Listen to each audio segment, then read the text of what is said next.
제발 그 노래 좀 멈춰 주십시오. 지금 밀라노가 흔들리고 있습니다. 클래식과 오페라의 심장, 밀라노. 그 자존심의 한가운데에서 믿을 수 없는 장면이 벌어졌습니다. 올림픽 선수촌의 깊은 밤. 이탈리아의 성악가들과 유럽의 메달리스트들, 그리고 예술의 누구보다 엄격하던 사람들이 단 한 곡의 낯선 동양 멜로디 앞에서 말을 잃었습니다. 구석진 낡은 보조 무대, 아무도 기대하지 않았던 자리에서 기적 같은 50분이 시작됐습니다. 천사의 목소리다. 이게 대체 어느 나라 음악이냐? 속삭임은 곧 탄성으로, 탄성은 곧 침묵으로 바뀌었습니다. 그날 밤, 클래식의 거장들이 고개를 숙였고 오페라의 본고장에서 트로트가 울려 퍼졌습니다. 오만했던 30년 예술 감독의 확신은 산산이 무너졌고 유럽이 굳게 닫아두었던 마음의 문이 열렸습니다. 도대체 대한민국에서 온 이 수상한 장르, 트로트의 정체는 무엇이었을까요? 왜 그 노래 한 곡이 밀라노의 밤하늘을 뒤흔들고 세계 정상급 음악가들의 눈시울을 적셨을까요? 오페라의 심장을 울려버린 통쾌하고도 감동적인 그날 밤의 진실. 지금 그 충격의 현장을 직접 확인해 보십시오. 사연 시작 전 댓글에 한국이라고 남겨주세요. 안녕하세요. 감동하날 진행자 김민지입니다. 오늘도 마음 따뜻해지는 해외 감동 사연을 전해드릴게요. 영상이 좋으셨다면 구독과 좋아요로 응원해주세요. 그럼 감동의 이야기를 함께 시작해볼까요? 제 이름은 루카 로시입니다. 이탈리아 밀라노에서 태어나 평생을 음악과 공연 속에서 살아온 사람입니다. 올해로 64, 그리고 지난 30해 동안 저는 세계적인 무대의 문화예술 감독으로 일해왔습니다. 솔직히 말씀드리면 저는 제 안목을 한 번도 의심해 본 적이 없었습니다. 무엇이 위대한 예술인지, 어떤 무대가 사람을 감동시키는지 저는 누구보다 잘 안다고 믿어왔습니다. 특히 한국이라는 나라에 대해서는 더더욱 그랬습니다. 기술은 뛰어날지 몰라도 전통 음악이라는 것은 지역적인 감성에 머무는 것 아닐까. 유럽의 깊은 화성과 오랜 오페라 전통을 넘어서기는 어렵지 않을까. 그런 생각을 당연한 듯 품고 살았습니다. 그날 밤 전까지는 말입니다. 그날은 밀라노 동계올림픽 개막식이 열리던 저녁이었습니다. 저는 2년 동안 이 무대를 준비했습니다. 조명 하나, 동선 하나, 초대 명단 하나까지 제 손을 거치지 않은 것이 없었습니다. VIP석에 서서 경기장을 내려다보는데 가슴이 벅차오르더군요. 웅장한 조명이 경기장을 감싸고 있었고 세계적인 팝스타가 무대 위에서 노래하고 있었습니다. 수만 명의 관중이 리듬에 맞춰 몸을 흔들고 있었고 각국의 장관들과 후원 기업 대표들이 만족스러운 표정으로 박수를 보내고 있었습니다. 저는 속으로 생각했습니다. 그래, 이게 바로 밀라노다. 이게 내가 약속한 품격이다. 저는 어릴 적부터 라스칼라 극장의 그림자를 보며 자랐습니다. 7살 때 아버지 손을 잡고 처음 오페라를 본 날을 아직도 기억합니다. 오케스트라가 조율을 시작하던 순간 서로 다른 음들이 흩어지다가 하나로 모이던 그 신비로운 시간. 그때 저는 마음속으로 결심했습니다. 나는 음악으로 살겠다고. 그 결심은 제 삶을 이끌었고 결국 저는 이 자리까지 올라왔습니다. 쉰이 넘어서도 저는 확신에 차 있었습니다. 위대한 예술은 반드시 구조가 있고 훈련이 있고 전통이 있어야 한다고 말입니다. 그런데 그날 밤 제 허리춤에 달린 무전기가 2번 울렸습니다. 처음에는 대수롭지 않게 여겼습니다. 현장에는 늘 변수가 생기기 마련이니까요. 하지만 2번째 호출에서 들려온 목소리는 달랐습니다. 감독님, 선수들이 울고 있습니다. 금메달리스트들이 무릎을 꿇었어요. 마르코였습니다. 23. 제가 직접 뽑은 막내 스태프였지요. 그는 쉽게 흥분하는 성격이 아니었습니다. 저는 무대에서 시선을 떼지 않은 채 물었습니다. 한국팀 이야기인가? 식당 옆 보조 무대에 있는 그 가수. 잠시 침묵이 흘렀습니다. 네, 감독님. 그런데 직접 오셔야 할 것 같습니다. 저는 샴페인 잔을 내려놓았습니다. 솔직히 말씀드리면 그때까지도 저는 그 일을 작은 소동 정도로 생각했습니다. 한국 트로트 가수, 이름도 생소한 김도윤이라는 청년. 저는 그를 메인 무대에 세울 생각조차 하지 않았습니다. 오페라의 도시 밀라노에서, 그것도 올림픽 개막식에서 동양의 민요 같은 음악이 무슨 울림을 줄 수 있겠습니까? 그렇게 단정하고 있었습니다. 보조 무대로 향하는 복도는 묘하게 술렁이고 있었습니다. 스태프들이 한 방향으로 몰려가고 있었고 공기 자체가 달라진 느낌이었습니다. 멀리서 노래가 들려왔습니다. 큰 소리는 아니었습니다. 하지만 묘하게 귀를 잡아끄는 음색이었습니다. 저는 설명할 수 없는 느낌의 발걸음을 늦추었습니다. 문을 열고 들어서는 순간 저는 걸음을 멈출 수밖에 없었습니다. 복도는 선수들로 가득 차 있었습니다. 각국의 국기가 달린 유니폼을 입은 선수들이 어깨를 맞대고 서 있었습니다.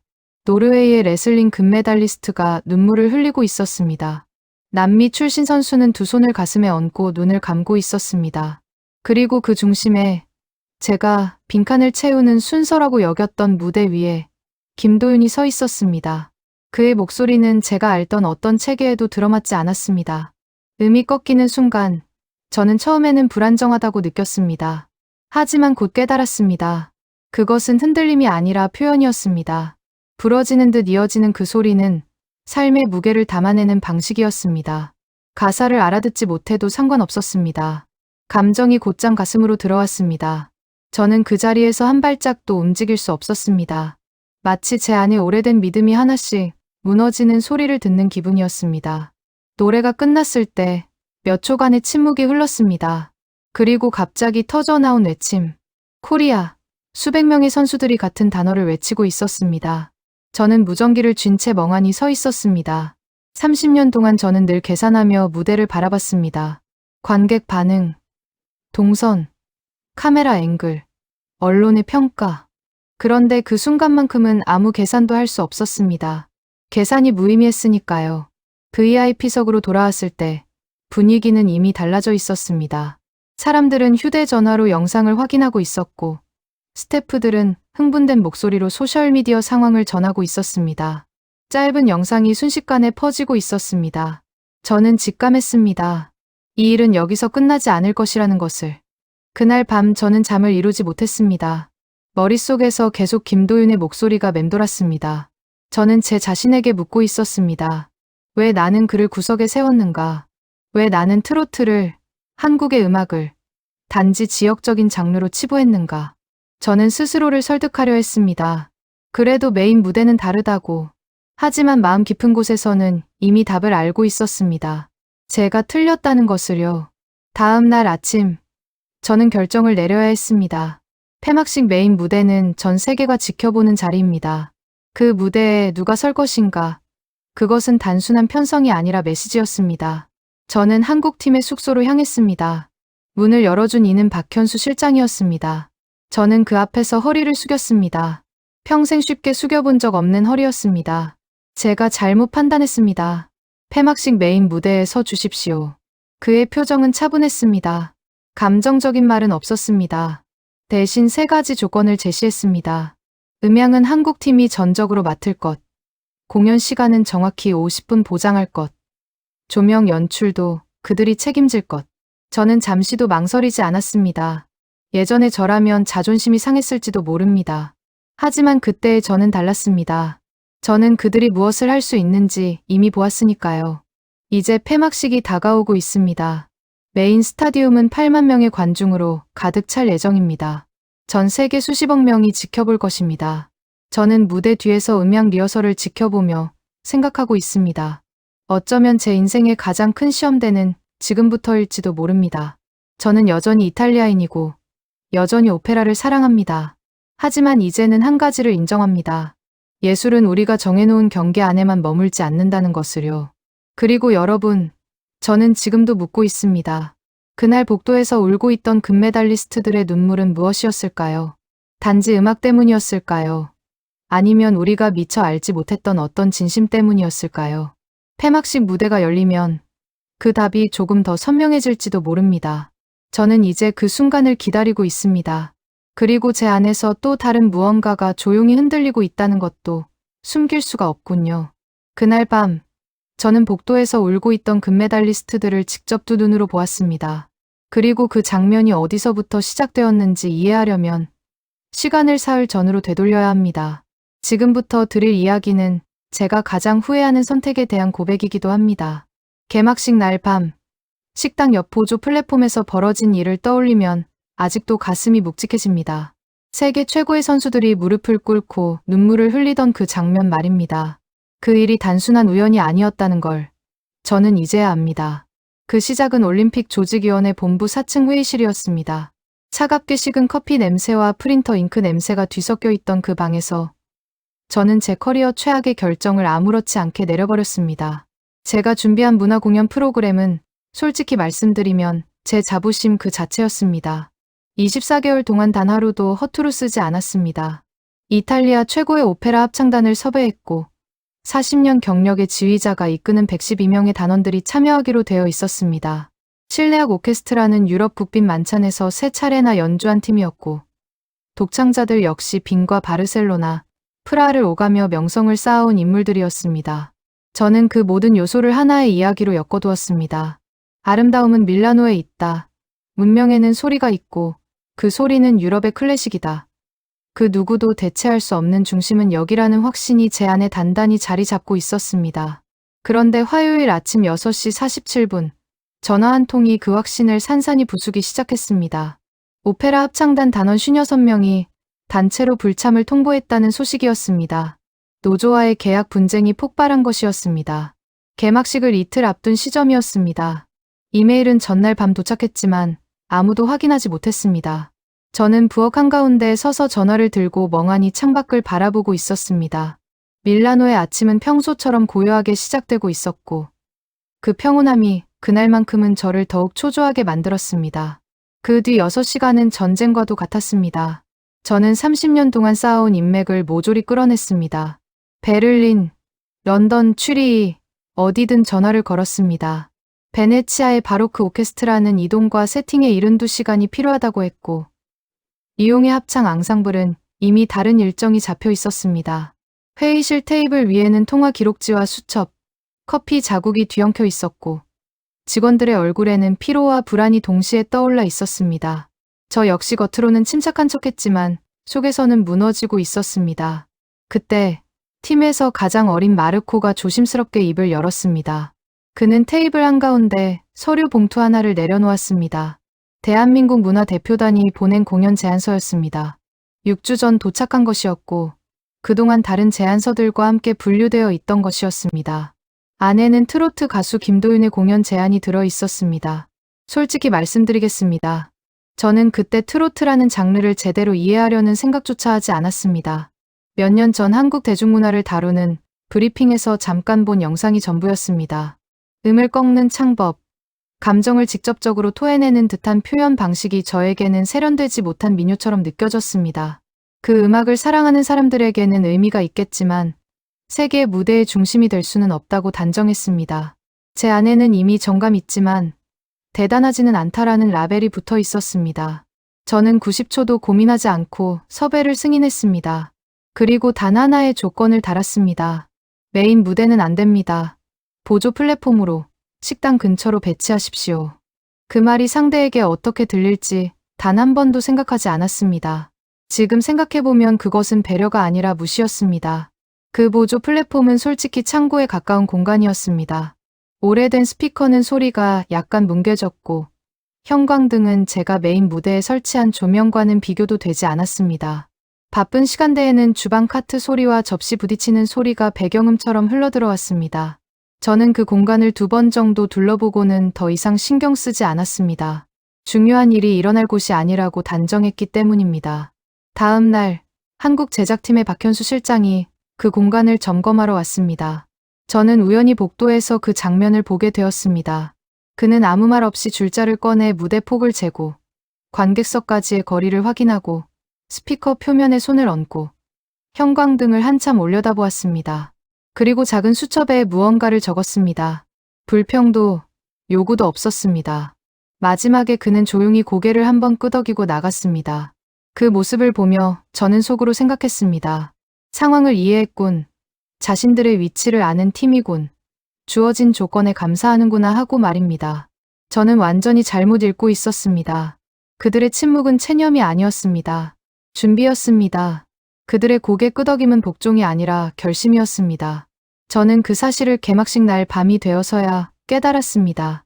식당 옆 보조 플랫폼. 제가 가장 하찮게 여겼던 그 공간에서 제가 이름도 제대로 기억하지 않았던 한 한국 가수가 노래를 부르고 있었습니다. 그리고 세계 최고의 선수들이 울고 있었습니다.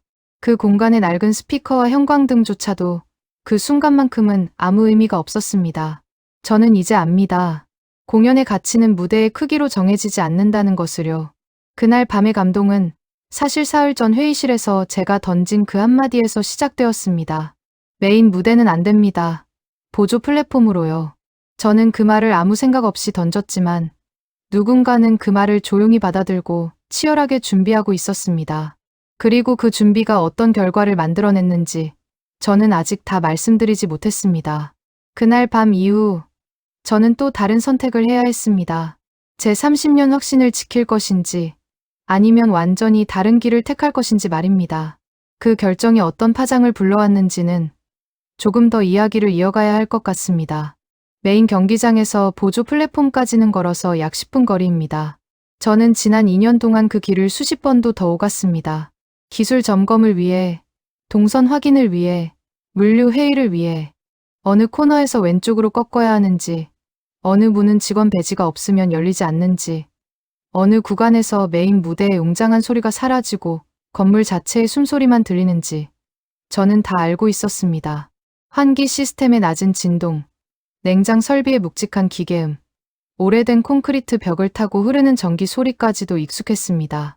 대부분의 사람들은 그런 소리를 금세 잊어버리지만 저는 직업상 늘 의식하며 살아왔습니다. 그날은 달랐습니다. 생각을 멈추려고 할수록 오히려 더 많은 것이 들렸습니다. 마르코가 VIP 입구에서 저를 붙잡으며 했던 말이 계속 귓가에 맴돌았습니다. 멀리서 조정할 수 있는 문제가 아니라는 말, 직접 와서 봐야 한다는 말. 그는 평소처럼 침착했지만 그 고요함 안에 단단한 확신이 담겨 있었습니다. 저는 겉으로는 태연한 척 걸음을 옮겼지만 속에서는 설명할 수 없는 불안이 꿈틀거리고 있었습니다. 스스로를 달래며 걸었습니다. 이런 위기는 많이 겪어봤다고. 대부분은 과장된 긴박감일 뿐이라고.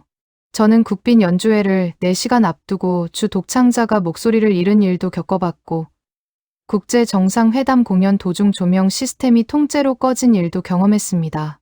심지어 프로그램 구성 하나가 외교적 문제로 번져 6주를 수습한 적도 있습니다. 그런 일들을 견디며 배운 것은 하나였습니다. 위기에는 해결책이 있고 감정은 항상 현실보다 먼저 앞서간다는 것. 그런데 그날 복도에서는 현실이 감정보다 더 앞서가고 있었습니다. 주방 소리가 사라졌다는 걸 제 몸이 먼저 알아챘습니다. 일주일 내내 배경처럼 깔려있던 식기 세척기 소리, 금속 카트가 바닥을 긁는 소리, 직원들의 짧은 대화가 전혀 들리지 않았습니다. 마치 누군가가 그 구역의 소리만 조심스럽게 꺼버린 것 같았습니다. 마지막 코너를 돌았을 때 저는 이유를 알았습니다. 보조 플랫폼 앞 공간은 더 이상 복도가 아니었습니다. 선수들로 가득 차 있었습니다. 질서 있게 정렬된 모습이 아니라 자연스럽게 흘러보여든 강물처럼 빼곡히 서 있었습니다. 유럽 신문 일면을 장식했던 독일 봅슬레이 팀이 있었고 프리스케이팅에서 감동을 주었던 캐나다 선수들도 보였습니다. 대한민국 쇼트트랙 선수들도 나란히 서 있었습니다. 그리고 그들 중 단 한 사람도 휴대폰을 들고 있지 않았습니다. 이 장면이 왜 놀라운지 말씀드리고 싶습니다. 이번 대회에 참가한 선수들은 젊은 세대가 대부분이었습니다. 그들은 모든 순간을 기록하고 공유하는 데 익숙한 세대입니다. 그런데 그 순간만큼은 모두 두 손을 내려놓고 있었습니다. 모든 시선이 무대를 향하고 있었습니다. 그 집중의 밀도가 공기를 바꾸고 있었습니다. 무대 중앙, 제가 아무 생각 없이 배치한 그 자리에 김도윤이 서 있었습니다. 화려하지 않은 어두운 정장 차림, 장식 하나 없는 모습, 경기장 기본 장비 그대로의 마이크 스탠드, 백밴드도 없고 조명 연출도 없었습니다. 그저 한 사람이 서 있을 뿐이었습니다. 저는 그 장면을 보며 잠시 어리둥절했습니다. 이 단추람이 과연 무엇을 만들 수 있을지 여전히 제 안에 계산기가 작동하고 있었던 것입니다. 그가 입을 열었습니다. 첫 음이 울려 퍼지는 순간 저는 압력이 바뀌는 것을 느꼈습니다. 과장이 아닙니다. 공간이 미세하게 수축하는 느낌. 모든 시선이 소리 하나를 중심으로 기울어지는 느낌이었습니다. 저는 30년 동안 수많은 성악가와 오케스트라를 들었습니다. 완벽하게 다듬어진 소리, 계산된 호흡, 정교한 발성. 그런데 이 목소리는 달랐습니다. 매끄럽지 않았습니다. 대신 결이 있었습니다. 오랜 세월을 통과해온 나무처럼 그 표면에 시간이 새겨진 목소리였습니다. 특히 트로트 특유의 꺾는 창법이 제 가슴을 파고들었습니다. 예전에는 그것을 미숙한 기교로 생각했습니다. 음이 부러졌다가 다시 이어지는 그 방식이 세련되지 못하다고 단정했습니다. 그런데 그날 저는 깨달았습니다. 그것은 장식이 아니라 구조였습니다. 거의 무너질 듯 꺾였다가도 다시 이어지는 그 음 안에는 삶의 형태가 담겨 있었습니다. 슬픔, 사랑, 상실, 그리고 다시 일어서는 힘. 그 사이를 건너는 다리가 바로 그 꺾임이었습니다. 군중 뒤에 서 있던 저는 어느 순간 숨을 깊이 들이쉬고 있었습니다. 제 왼편에서 노르웨이 레슬링 금메달리스트가 천천히 무릎을 꿇었습니다. 결정한 듯 보이지 않았습니다. 몸이 자연스럽게 내려앉았습니다. 얼굴을 가리지도 않았습니다. 눈물이 그대로 흘러내렸습니다. 두 걸음 앞에서는 이탈리아 오페라 합창단 단원 3명이 주먹을 입에 대고 서 있었습니다. 그들의 눈빛은 제가 평생 추구해온 완벽한 합창의 세계를 넘어선 어떤 것을 마주한 사람의 눈빛이었습니다. 저 역시 마찬가지였습니다. 이 변화는 한순간에 일어나지 않았습니다. 4분 동안 서서히 진행되었습니다. 제 안에 있던 기준들이 하나씩 벗겨져 나갔습니다. 위대한 예술은 다듬어지고 정제되어야 한다는 믿음, 중심은 언제나 유럽에 있다는 확신, 무대의 규모가 곧 가치라는 생각, 그 모든 것들이 조용히 힘을 잃어갔습니다. 저는 그 자리에서 인정할 수밖에 없었습니다. 제가 옳다고 믿어온 체계가 완전하지 않았다는 것을. 음악은 이론이 아니라 경험이라는 것을. 그리고 그 경험은 국적을 묻지 않는다는 것을. 마지막 음이 놓아지듯 사라졌을 때 복도는 완전한 침묵에 잠겼습니다. 기다림의 침묵이 아니라 함께 어딘가에 다녀온 사람들이 동시에 숨을 고르는 침묵이었습니다. 그리고 이어진 폭발은 단순한 박수가 아니었습니다. 억눌렀던 무언가가 터져나오는 소리였습니다. 코리아, 코리아, 코리아. 저는 그 외침 한가운데 서 있었습니다. 그 소리가 벽을 타고 천장을 울리고 제 가슴을 통과했습니다. 그 아래에서 저는 느끼고 있었습니다. 제 커리어를 떠받치고 있던 기둥 하나가 미세하게 흔들리고 있다는 것을. 위계와 중심, 등급과 구분 위에 세워온 30년의 확신이 완전히 단단한 것이 아니었다는 것을. 저는 몸을 돌려 메인 경기장으로 향하는 10분 길을 다시 걷기 시작했습니다. 등 뒤에서는 환호가 계속되고 있었습니다. 발걸음은 무거웠지만 동시에 이상하게 가벼웠습니다. 무언가를 잃어가는 느낌과 동시에 무언가를 처음으로 보는 느낌이 함께 있었습니다. 그때 재킷 주머니 속 휴대폰이 진동하기 시작했습니다.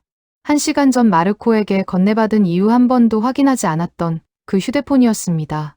화면에는 조직위원회 고위 관계자들의 이름이 줄지어 떠 있었습니다. 국제스포츠연맹, 문화부 장관, 그리고 예상치 못한 발신자 하나까지. 저는 잠시 걸음을 멈췄습니다. 이 사분이 단지 감동으로 끝나지 않을 것이라는 예감이 분명해졌습니다. 누군가는 이 상황을 문제로 볼 것이고 누군가는 기회로 볼 것입니다. 그리고 그 한가운데에서 결정을 내려야 할 사람이 바로 저라는 사실도 깨닫고 있었습니다. 전화는 계속 울리고 있었습니다. 저는 화면을 바라보며 숨을 한 번 고르고 있었습니다. 이제부터가 진짜 시작이라는 걸 저는 그때 이미 알고 있었습니다. 그날 새벽, 밀라노의 찬 공기를 가르며 한국 대표단 숙소 앞에 멈춰 섰을 때 제 심장은 공연장 무대 아래에서 처음 기획을 맡았던 25살 때처럼 빠르게 뛰고 있었습니다. 저는 늘 계산과 예측으로 움직이는 사람이었습니다. 관객의 반응, 언론의 논조, 후원사의 이해관계까지 숫자로 정리할 수 있다고 믿어왔지요. 그런데 그날 밤만큼은 어떤 공식도 통하지 않았습니다. 문 앞에서 잠시 서성이다가 초인종을 눌렀습니다. 이 시간에 찾아오는 무례를 스스로도 알고 있었습니다. 그러나 늦으면 더 늦을수록 비겁해질 것 같았습니다. 잠시 뒤 문이 열렸고 박현수 실장이 모습을 드러냈습니다. 조명이 거의 없는 복도에서 그의 표정은 읽기 어려웠습니다. 다만 피곤함 속에서도 흐트러지지 않는 단정함이 느껴졌습니다. 저는 그 순간 그가 보조 플랫폼에서 줄자를 들고 무대를 재던 모습이 떠올랐습니다. 그때 저는 그의 집중을 체념으로 해석했습니다. 지금 생각하면 그건 제 오만이었습니다. 이 시간에 무슨 일이십니까? 그의 목소리는 낮았지만 차분했습니다. 저는 잠시 말을 잇지 못했습니다. 평생을 프레젠테이션과 협상으로 먹고 살아온 사람이 단 한 문장을 꺼내지 못하고 서 있었습니다. 오늘 공연에 대해 이야기하고 싶습니다. 제 입에서 나온 말은 그저 그것뿐이었습니다. 실장은 잠시 저를 바라보더니 문을 더 열어주었습니다. 안으로 들어가니 몇몇 단원들이 아직 깨어 있었습니다. 누군가는 휴대폰을 붙잡고 있었고, 누군가는 소파에 기대어 조용히 화면을 바라보고 있었습니다. 그 화면에는 낮에 있었던 그 공연 영상이 흐르고 있었습니다. 제가 식당 옆이라고 적어두었던 그 무대가 전 세계 화면 속에서는 가장 중심에 있었습니다. 조회수는 이미 제가 통제실에서 보았던 숫자를 훌쩍 넘어 있었습니다. 수천만이라는 단위가 더는 과장이 아니었습니다. 그 영상 아래에는 여러 언어의 댓글이 쏟아지고 있었습니다. 이탈리아어, 영어, 스페인어, 그리고 읽지 못하는 문자들까지. 그중 눈에 띈 문장이 있었습니다. 진짜는 결국 들린다. 저는 조용히 소파에 앉았습니다. 누군가 물을 내왔지만 손에 쥐고도 한 모금도 마시지 못했습니다. 제가 잘못 판단했습니다. 이 말이 그렇게 무거울 줄은 몰랐습니다. 저는 평생 판단이라는 단어 위에 서서 살아왔습니다. 그 판단으로 누군가는 메인 무대에 오르고 누군가는 오후 시간대로 밀려났습니다. 그리고 저는 그것이 공정하다고 믿었습니다. 경험과 통계를 기반으로 한 결정이라고요. 그러나 이번만큼은 아니었습니다. 저는 한국 음악을 제대로 이해하려 하지 않았습니다. 몇 개의 짧은 영상, 몇 줄의 기사, 그리고 제 안에 굳어있던 이미지로 결론을 내렸습니다. 유럽 관객 반응 예상 미미. 그 두 줄이 제 머릿속을 떠나지 않았습니다. 박현수 실장은 제 말을 끝까지 듣고 있었습니다. 변명도, 항의도 하지 않았습니다.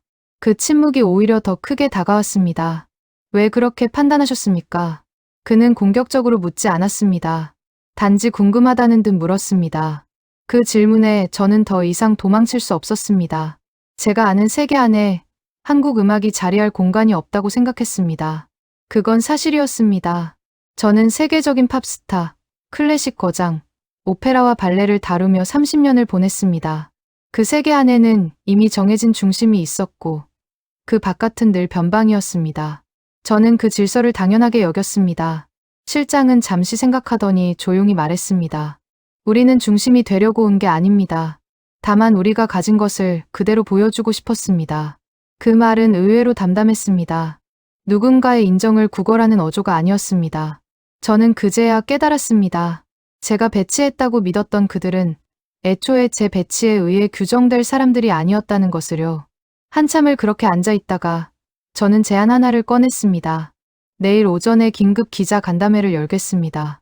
공식 프로그램에 한국팀의 앙코르 무대를 추가하겠습니다. 메인 무대에서요. 말을 꺼내면서도 제 안에서 두 목소리가 싸우고 있었습니다. 하나는 이건 수습이다라고 말했고 다른 하나는 이건 최소한의 책임이다라고 말했습니다. 실장은 곧바로 대답하지 않았습니다. 대신 단원들을 바라보았습니다. 젊은 단원 한 명이 조용히 말했습니다. 우리는 준비되어 있습니다. 그 말은 마치 오래전부터 이 순간을 알고 있었다는 듯 자연스러웠습니다. 저는 그 자신감이 어디에서 오는지 궁금했습니다. 아마도 그것은 조회수가 아니라 이미 스스로의 가치를 알고 있는 사람만이 가질 수 있는 확신이었을 것입니다. 숙소를 나와 다시 밀라노 거리로 나왔을 때 새벽 공기가 조금은 달라진 듯 느껴졌습니다. 도시는 여전히 조용했지만 제 안은 전혀 조용하지 않았습니다. 저는 휴대폰을 꺼내 통제실 책임자에게 전화를 걸었습니다. 내일 일정 변경합니다. 한국팀 메인 무대 배치 준비하세요. 조명, 음향, 카메라 모두 최고 수준으로 맞추세요. 잠시 침묵이 흘렀습니다. 아마 그도 낮에 SNS 수치를 봤을 것입니다. 알겠습니다. 짧은 대답이 돌아왔습니다. 호텔로 돌아가는 길. 저는 처음으로 제 경력을 다른 눈으로 바라보았습니다. 30년 동안 저는 수많은 성공을 만들었습니다.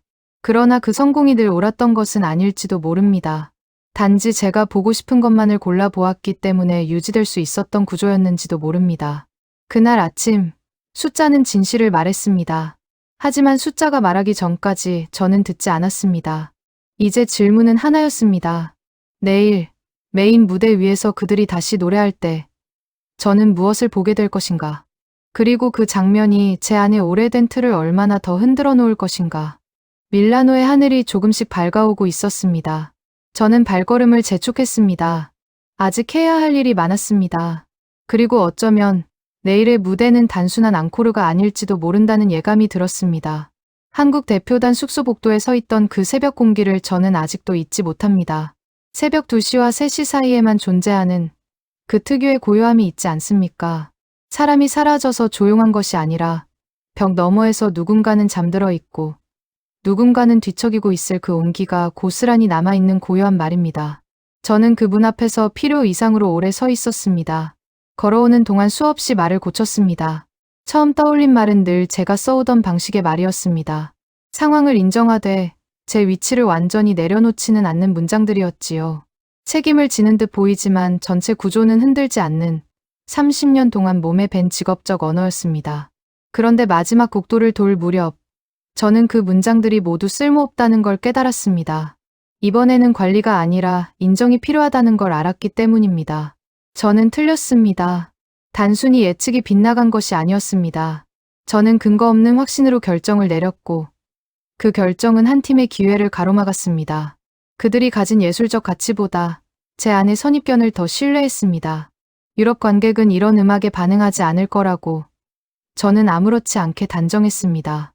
문을 두드렸습니다. 오래 기다리지 않았습니다.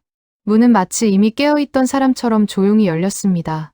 박현수 실장이 서 있었습니다. 어두운 셔츠 차림이었고 표정에는 흔들림이 없었습니다. 방어적이지도 그렇다고 환영하는 기색도 아니었습니다. 그저 있는 그대로를 받아들이는 사람의 눈빛이었습니다.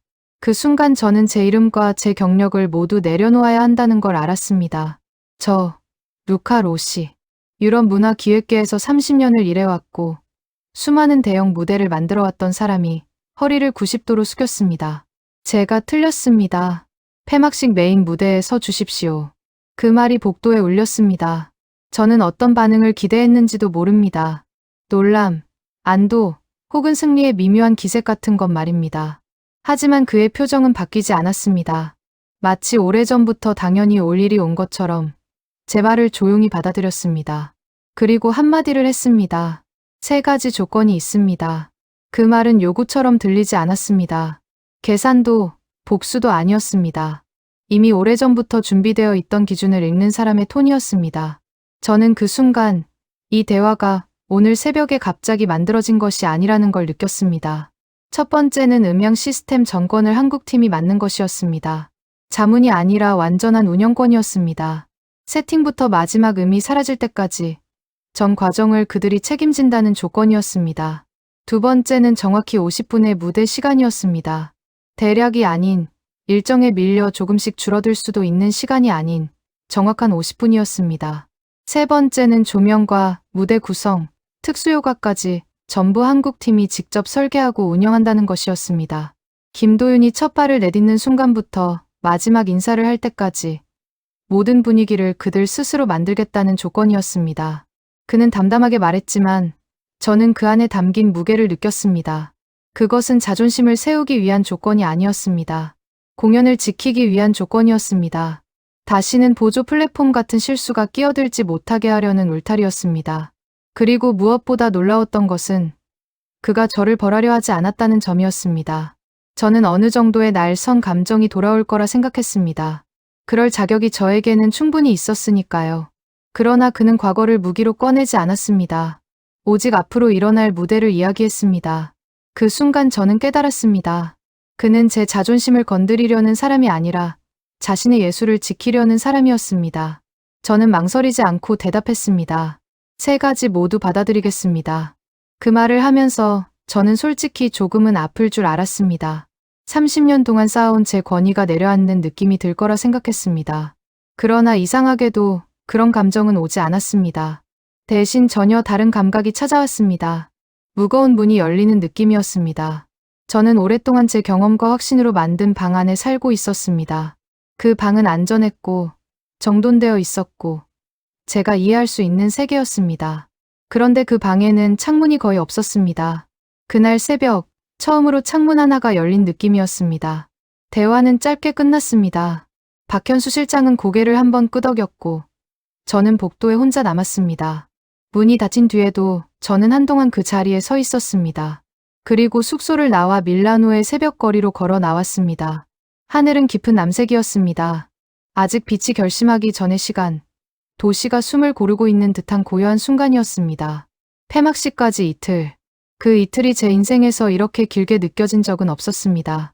저는 늘 결과를 예측하며 일해왔습니다. 무대가 어떻게 흘러갈지, 관객이 언제 환호할지, 언론이 어떤 제목을 뽑을지까지 계산해왔습니다. 그런데 이번에는 아무 지도도 없었습니다. 그저 기다리는 마음뿐이었습니다. 그 낯선 기다림 속에서 제 안에 어떤 오래된 감각이 조금씩 깨어나는 걸 느꼈습니다. 아주 젊은 시절, 처음 공연 기획을 시작했을 때 가졌던 두근거림 말입니다. 계산이 아니라 설렘으로 무대를 바라보던 시절의 감정이었습니다. 저는 스스로 기획하지 않은 공연을 이렇게 진심으로 기다리고 있었습니다. 그것도 전 세계가 지켜볼 8만석의 메인 무대를요. 밀라노 동계올림픽 폐막식. 그 거대한 무대 위에서 과연 어떤 일이 벌어질지 저는 이제 감히 예측하지 않으려 합니다. 다만 한 가지는 분명했습니다. 이틀 뒤 그 무대는 단순한 공연이 아니라 제 30년 커리어를 넘어서는 어떤 장면이 될 것이라는 예감이 들었습니다. 그리고 저는 그 변화를 이번만큼은 끝까지 지켜볼 생각이었습니다. 하지만 그 이틀 동안 또 하나의 예상치 못한 일이 기다리고 있다는 것을 그때의 저는 아직 모르고 있었습니다. 저는 폐막식을 수백 번은 지켜본 사람입니다. 그 말이 자랑처럼 들릴지 모르겠습니다만 오늘 드릴 이야기를 이해하시려면 그 배경이 필요합니다. 저는 대형 국제 행사의 흐름을 몸으로 아는 사람입니다. 언제 관객이 박수를 칠지, 언제 카메라가 관중을 잡아야 할지, 언제 음악이 감정을 끌어올려야 하는지 그런 구조를 설계해온 사람입니다. 그래서 흐름이 어긋나면 바로 느낍니다. 그날 밀라노 동계올림픽 폐막식은 제 계획대로 정확히 흘러가고 있었습니다. 연설은 장중했고 헌정 영상은 감동을 만들어냈고 다음 개최 도시로의 인수인계는 상징적으로 잘 마무리되고 있었습니다. 모든 것이 완벽했습니다. 적어도 기술적으로는요. 그러나 저는 알고 있었습니다. 사흘 전 식당 옆 보조 플랫폼에서 일어났던 일과는 결이 다른 감동이라는 것을요. 그때 저는 숫자가 아닌 사람의 심장이 움직이는 장면을 처음으로 보았습니다. 그리고 오늘 8만석의 메인 경기장에서 그것이 다시 일어날 차례였습니다. 김도윤의 순서가 다가왔습니다. 이틀 전 새벽 3시 한국 대표단 숙소 복도에서 나눴던 그 대화가 떠올랐습니다. 3가지 조건, 음향 전권, 정확한 50분, 무대 연출 전권. 저는 그 조건을 받아들였고 그 이후로는 한 번도 개입하지 않았습니다. 그냥 지켜봤습니다. 그 이틀 동안 저는 처음으로 배웠습니다. 한국 제작팀은 메인 경기장에 들어오자마자 일을 시작했습니다.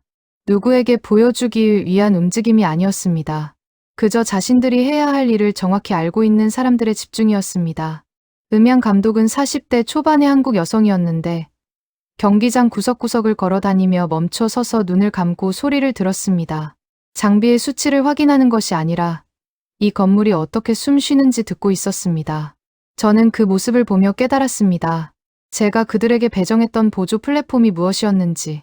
저는 단순히 무대를 작게 준 것이 아니라 그들의 예술이 펼쳐질 공간을 제한하려 했던 것이었습니다. 저는 공간을 권력처럼 사용해왔던 사람입니다. 그 사실이 그날만큼 선명하게 느껴진 적은 없었습니다. 그리고 마침내 그 순간이 왔습니다. 경기장 조명이 한꺼번에 꺼졌습니다. 서서히가 아니라 완전히 8만 명이 동시에 어둠 속에 들어갔습니다. 그 거대한 공간이 순식간에 크기를 잃었습니다. 8만 명이 숨을 죽이자 그것은 관객이 아니라 하나의 거대한 생명체처럼 느껴졌습니다. 저는 무대 옆에서 그 침묵의 밀도를 온몸으로 느끼고 있었습니다.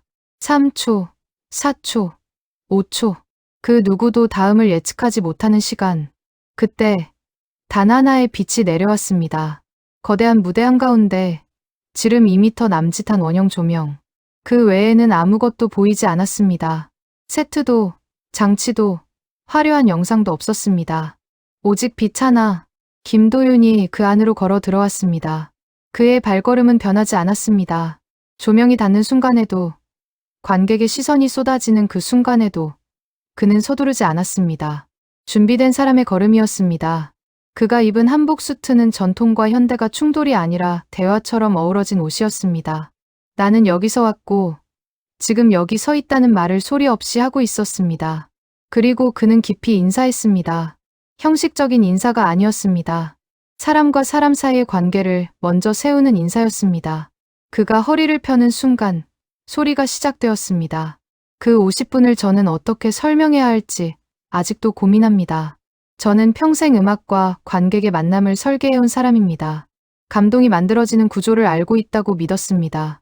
그러나 그날 그 경기장에서 일어난 일은 구조를 넘어선 것이었습니다. 음향은 그의 목소리를 크게 만들지 않았습니다. 대신 경기장 전체에 자연스럽게 스며들게 했습니다. 마치 공기 자체가 노래하는 것처럼 느껴졌습니다. 사람들은 노래를 듣고 있는 것이 아니라 노래 안에 들어가 있었습니다. 트로트의 감정이 8만석을 채웠습니다. 사흘 전 좁은 복도에서 몇몇 선수들을 울렸던 그 감정이 이번에는 국적과 언어를 넘어 거대한 공간을 그대로 채웠습니다. 프랑스 문화부 장관이 조용히 손수건을 꺼내는 모습을 보았습니다. 이탈리아의 유명 지휘자가 안경을 벗고 눈물을 훔치는 모습을 보았습니다. 세계 각국 선수들이 가슴에 손을 얹고 멜로디를 따라 부르는 장면을 보았습니다. 그들은 가사를 몰랐습니다. 그러나 그들은 알고 있었습니다.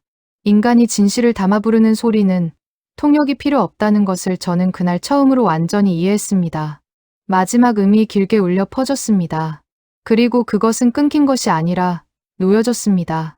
오래 붙들고 있다가 이제는 혼자 설 수 있다고 믿고 놓아주는 것처럼 그 뒤에 찾아온 침묵. 3초. 저는 그 3초를 세고 있었습니다. 눈물이 흐르는 것을 막지 않은 채로요. 그리고 경기장이 터졌습니다. 정돈된 박수가 아니었습니다. 온몸에서 터져나오는 환호였습니다. 코리아, 코리아.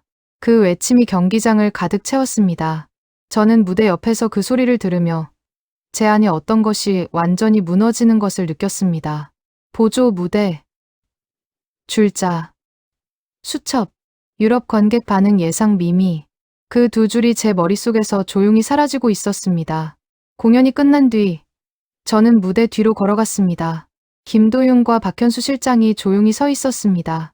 해냈다는 걸 아는 사람들의 고요함이었습니다. 저는 그들 앞에 서서 깊이 인사했습니다. 이틀 전보다 더 깊이, 제 인생에서 가장 깊이. 그들은 제 인사를 가볍게 받지도 불편해하지도 않았습니다. 그냥 받아주었습니다. 스스로의 가치를 이미 알고 있는 사람들의 태도로. 저는 그날 밤 경기장 밖으로 나와 밀라노 하늘을 올려다보았습니다. 어릴 적 라스칼라 극장에서 처음 감동을 느꼈던 소년이 떠올랐습니다. 그 감동은 진짜였습니다. 그러나 저는 그 감동을 담았던 그릇을 감동 그 자체로 착각하고 있었습니다. 그날 저는 배웠습니다. 전통은 국적이 아니라 진실이라는 것을. 위계는 목소리 앞에서 의미가 없다는 것을. 그리고 저는 알게 되었습니다. 저는 한 번도 제대로 된 방에 들어가 본 적이 없었다는 것을. 그날 밤 8만 명이 숨을 참았던 그 순간 저는 비로소 그 방 안에 들어섰습니다.